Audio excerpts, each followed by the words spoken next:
Hello and welcome to Corresponding Parts of Similar Triangles. In this video we're going to talk about the corresponding parts conjecture, which is down here at the bottom.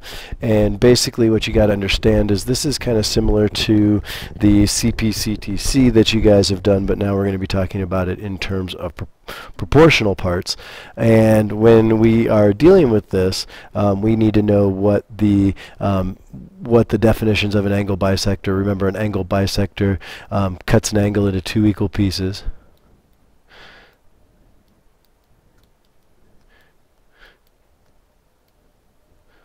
Two equal parts. And so if I was going to draw an angle bisector in this, I'm going to do my best. I'll use this angle up here to draw an angle bisector and try to cut it into two equal angles. So it might look something like that, where this angle will be congruent to that angle. Well, how does that work? Well, how does that work with our proportional parts conjecture? Well, if I take this information here and get a similar triangle, and say, okay, I've got this similar triangle, then these two x values are proportional to one another. That's what this proportional parts is saying when we're dealing with our angle bisector in a triangle. So then if the x here, the first x that I drew, would be proportional to the y along with the other parts, so x would be proportional to y. Well, a median of a triangle, remember, is from vertex to midpoint of opposite side.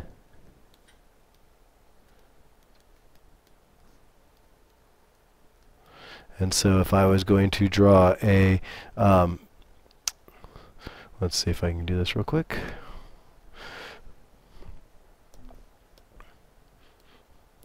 And we would get something that looks like this. That would change the that would change where this goes. It's not going to actually bisect the angle into two equal pieces. What it's going to do is bisect this side into two equal pieces. And again, if this guy is, we'll say A, the median of the triangle will be proportional to the median of a similar triangle. Let's see if I can group this. And so the smaller triangle here, which we'll call letter D, so A will be proportional to D in some way, shape, or form when we're talking about similar triangles and the median of the triangle.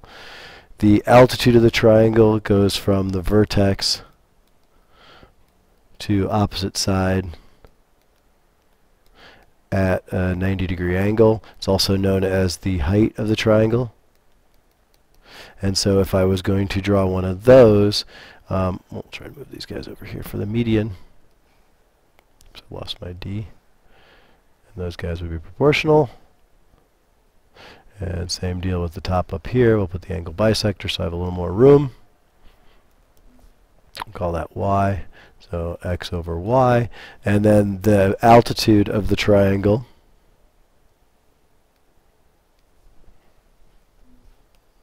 would look something like this.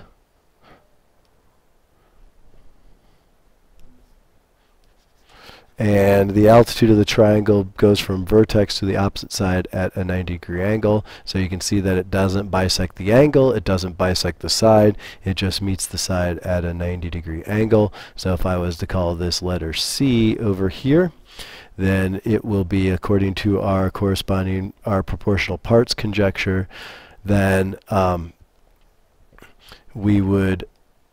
the corresponding parts conjecture, then the altitude of a similar triangle would be proportional also. So I should be able to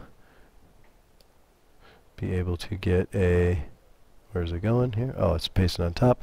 And so then this smaller triangle where C would be proportional to, say, maybe E, we'll call it an E.